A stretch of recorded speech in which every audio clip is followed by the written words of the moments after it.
Today we going to continue basis of classification part 3.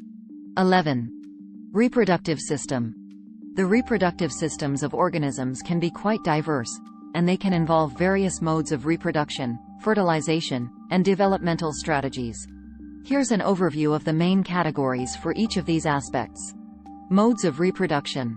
1. Asexual reproduction. In asexual reproduction, offspring are produced from a single parent without the involvement of gametes, sperm and eggs. There is no genetic recombination, and offspring are genetically identical to the parent. Common methods of asexual reproduction include binary fission, budding, fragmentation, and parthenogenesis, development of an embryo from an unfertilized egg.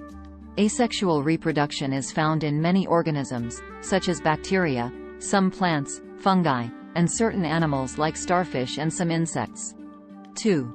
Sexual reproduction.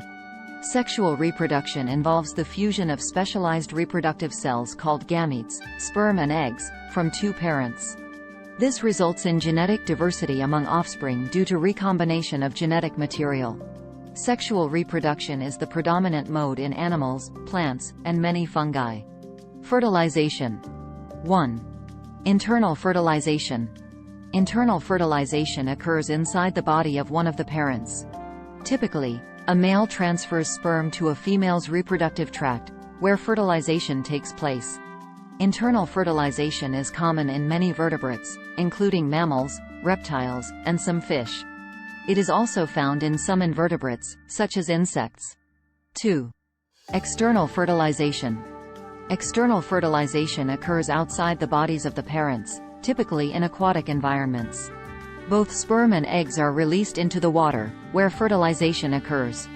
External fertilization is common in aquatic organisms, including most fish, amphibians, and many invertebrates like frogs and some species of fish. Development. 1. Direct development. In direct development, the organism undergoes minimal or no metamorphosis as it grows from an embryo into a juvenile and then an adult. The juvenile and adult stages are similar in appearance and habitat. Examples of organisms with direct development include many mammals, birds, and some insects. 2. Indirect development. In indirect development, the organism goes through a series of distinct developmental stages, larvae, that are often specialized for different ecological roles. These larvae may look and live differently from the adult form. After undergoing metamorphosis, the larvae eventually transform into the adult form. Examples of organisms with indirect development include many insects, e.g., butterflies with caterpillars, amphibians, e.g., tadpoles, and some marine invertebrates, e.g., sea urchins with pluteus larvae. In the realm of sexual reproduction and reproductive systems, there are several terms that describe the distribution of sexes and reproductive structures within a species. Here are explanations of the terms you mentioned. 1. Hermaphrodite. Hermaphrodites are individuals that possess both male and female reproductive organs within the same organism.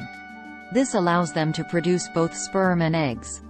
Hermaphroditism is common in various animal groups, including many snails, earthworms, and some fish. Some hermaphrodites can self-fertilize, while others still require a mate for sexual reproduction. 2. Bisexual, or monoecious. Bisexual, or monoecious, organisms have both male and female reproductive organs, similar to hermaphrodites. These terms are often used interchangeably with hermaphrodite, although some biologists make distinctions. In some cases, monoecious species have separate structures for male and female functions, even though they are within the same individual. 3. Dioecious. Dioecious species are those in which individual organisms are either exclusively male or exclusively female. In other words, each individual is of a single sex, and there is no hermaphroditism within the species. Dioecious species require a mate of the opposite sex for sexual reproduction. Humans and many animals are examples of dioecious organisms. 4. Unisexual. Unisexual organisms are those that reproduce without the involvement of sexual reproduction. They can produce offspring through mechanisms like parthenogenesis, development of an embryo from an unfertilized egg, or asexual reproduction. Unisexual reproduction doesn't involve the fusion of gametes from two different individuals. 5. Sexes in separate and separate. Sexes in separate refers to organisms where the male and female reproductive structures are not clearly distinguishable or separate, making it challenging to assign sexes based on appearance. Sexes separate indicates that male and female reproductive structures are distinct and can be easily differentiated based on external characteristics. These terms help describe the diversity of reproductive strategies and structures in the animal kingdom. The specific reproductive system of a species can be influenced by evolutionary pressures, ecological factors, and the species' life history. Thank you for watching.